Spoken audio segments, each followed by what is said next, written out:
100 kilometers. Did I get your attention? Stick around and hear about the new rules.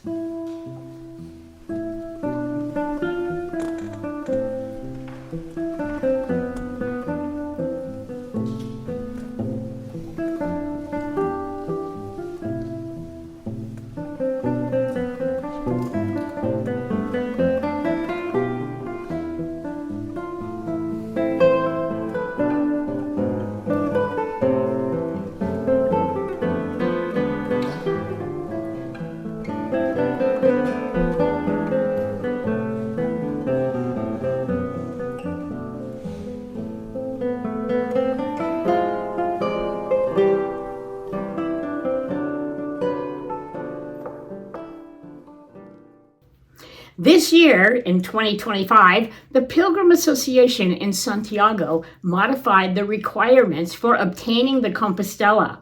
For walkers, it had previously been that you must walk continuously the last 100 kilometers into Santiago.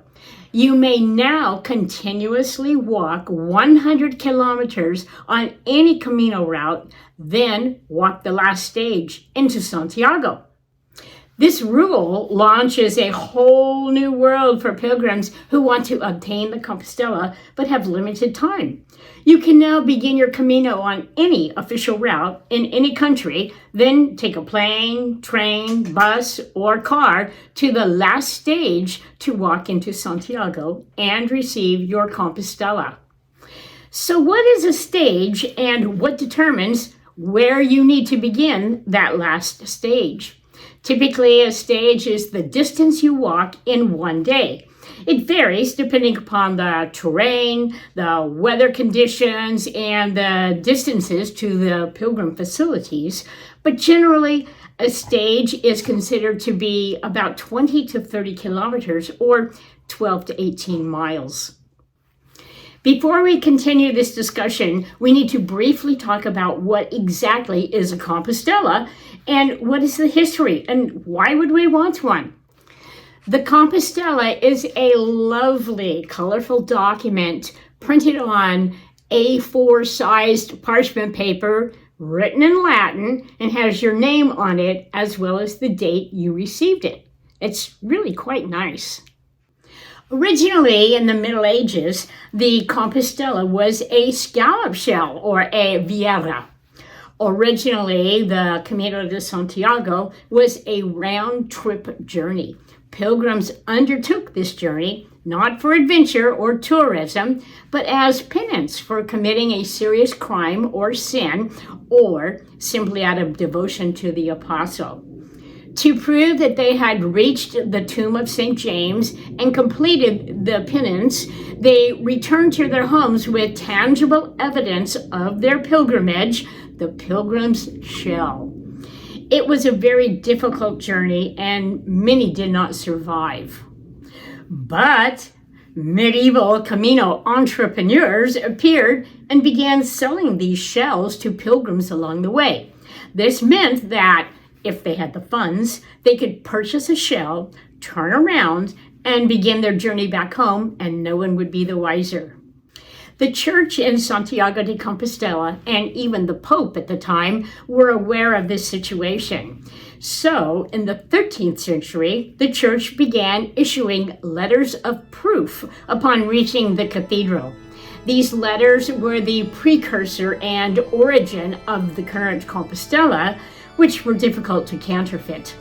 In the mid-16th century, the Camino fell somewhat into obscurity, and it wouldn't be until the mid-20th century that it experienced a resurgence, along with the tradition of awarding the Compostela. A new rule has been introduced for obtaining the Compostela.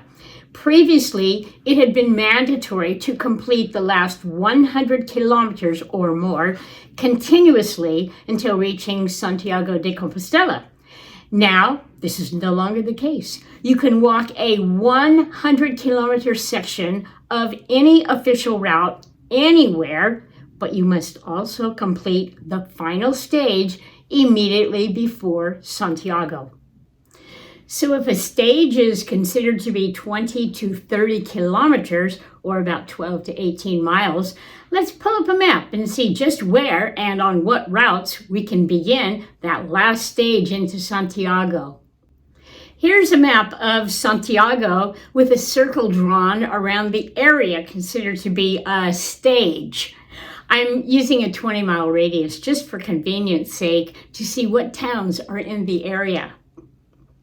From the southwest, we see that Padrón, coming in from the Camino Portuguese, is 18 miles. That would be a great place to have a rest day, then walk the next day into Santiago. Approaching Santiago from the north side on the Camino Anglés, the village of Sigüenza is about 13 miles. If you want to come into Santiago using the main route, the Camino Francés, El Pedroso is 13 miles.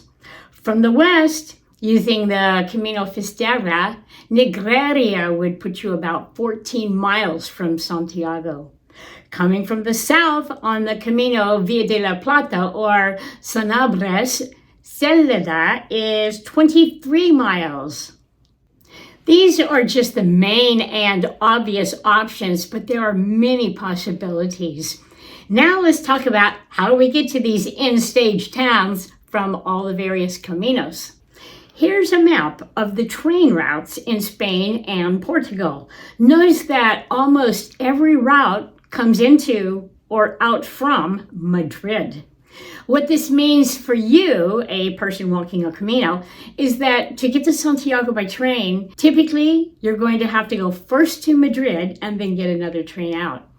There are some routes that if you make a lot of train changes, you can go to Santiago without first going to Madrid, but that's complicated. Be aware that you probably will not be able to get to these last stage areas without going first to Santiago. So if you're using a train or a bus to get to Santiago, you're going to need to use either a bus or a taxi to get out of town and to the stage beginning. Here are some of the options and estimated travel time and cost for these routes.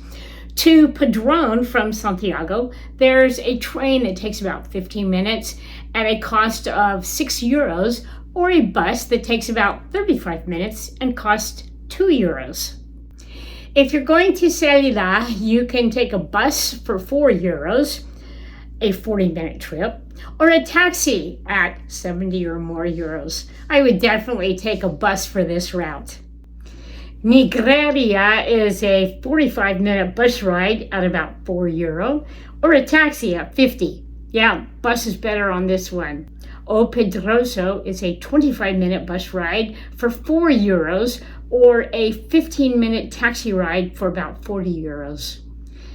Sigüenza is 21 minutes by bus and €3, or 15 minutes by taxi and €26. Once again, these are just estimates of the routes to give you an idea of the possibilities. Also, if you're in a group, it might be cost effective to take a taxi. As with anything new, there's always controversy over it. This new rule is no exception. There are those who are very much against it and those who are definitely for it, and opinions filling up all the range of voices in between. Those who oppose the new rule feel that this will destroy the spirit of the traditional Camino. Walking a Camino is about the experience, not the earning of a Compostela.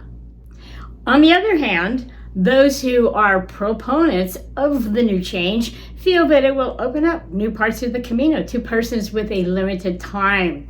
It will also relieve the load on the traditional final 100-kilometer portions, which have become increasingly crowded in recent years. It is definitely a controversial topic. My opinion, and just my opinion, do your research, explore all your options, and then do whatever feels right for you. After all, it is your Camino, and you can and should walk it however you desire, whatever works for you. Buen camino. Are we ready for music? In the year 1729, Jean-Joseph Mouret composed the suite of symphonies for brass, strings, and timpani. The first movement of this work is recognizable as being used for the PBS program Masterpiece Theater. I've arranged the work for 4 French horns. No timpani, you can bang on something and join along. But anyway, please enjoy.